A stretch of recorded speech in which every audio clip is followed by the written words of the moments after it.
Hey, what's up everybody, Mr. B here, and today we are coming at you with your footwork requirements to move from blue to green. So the three requirements that you guys are gonna have to fulfill are your cut and your fade, also followed up by your skate round and your skate side. So let's jump right into it. So your cut is your offensive movement, all right? And what I wanna do on my cut is I wanna use my back leg to start setting up my ankle here, okay? And I can use my cut either on a straight side, so if I want to move on a 90, or I can start to use my cut on a 45. And basically what I want to do is I want to try and put together, for the drill, I want to try to put together cuts, fades, and switches for about a minute is really what I'm trying to do. So I want to be in my set bounce, and basically what I want to start off with is I want to start off with a cut.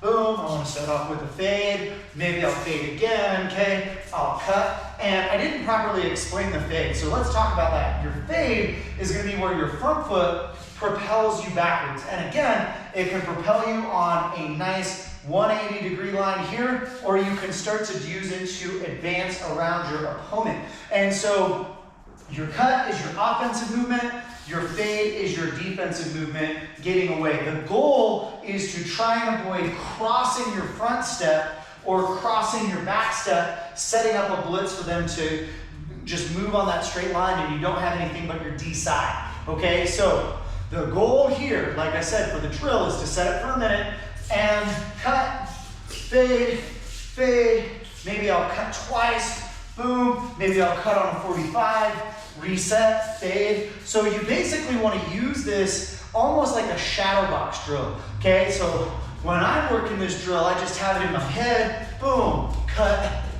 cut, cut, fade, switch, fade, and I'm basically just trying to keep that movement going for an indeterminate amount of time. You can set up a timer for 2.5 minutes, a minute, whatever it is, but basically what, like I said, you're doing is you're putting together these movements with your switch, boom, so that you're working here, even work that around the ring a little bit to really start incorporating all of those angles and everything else like that that we utilize in our sparring.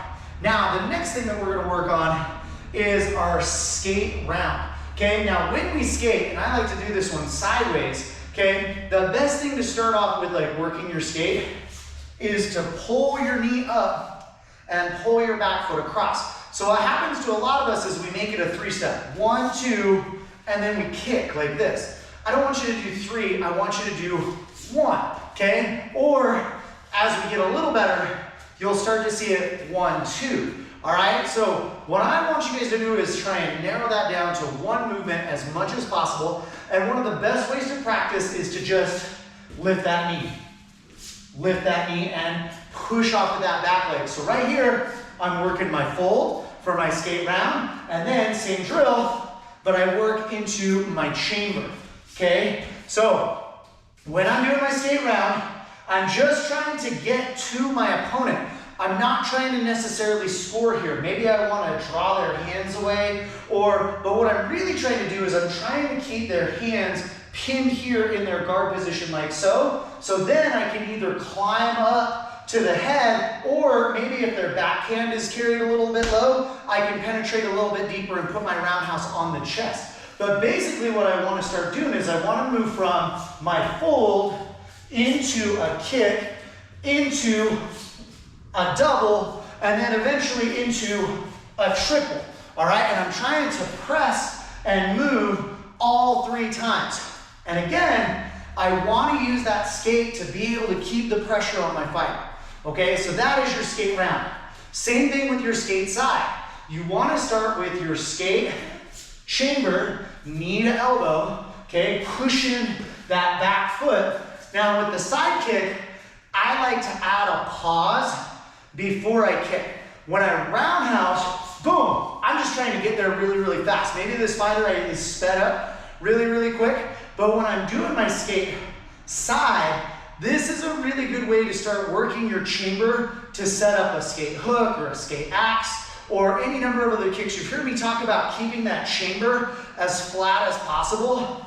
This is where it comes in handy, is when I'm working my skate side, boom, I want to pause for a second, give them an opportunity to see that I'm getting ready to kick, and then I can decide where I want to go with it from there. Or maybe I want to change into a skate hook, all right, or a skate and then change it to a roundhouse at the last minute. But either way, when I'm doing my skate side kick, I want to give them an opportunity to react to the chamber to set up where I'm going next. And maybe I want to go side hook, okay? And that's, again, where we're working those double and triple pop, pop, pop, okay? That's where we start getting to have fun with maybe I go skate and bring my hook kick up high. So those are the three movements that you are going to need to fulfill your footwork requirement from blue to green.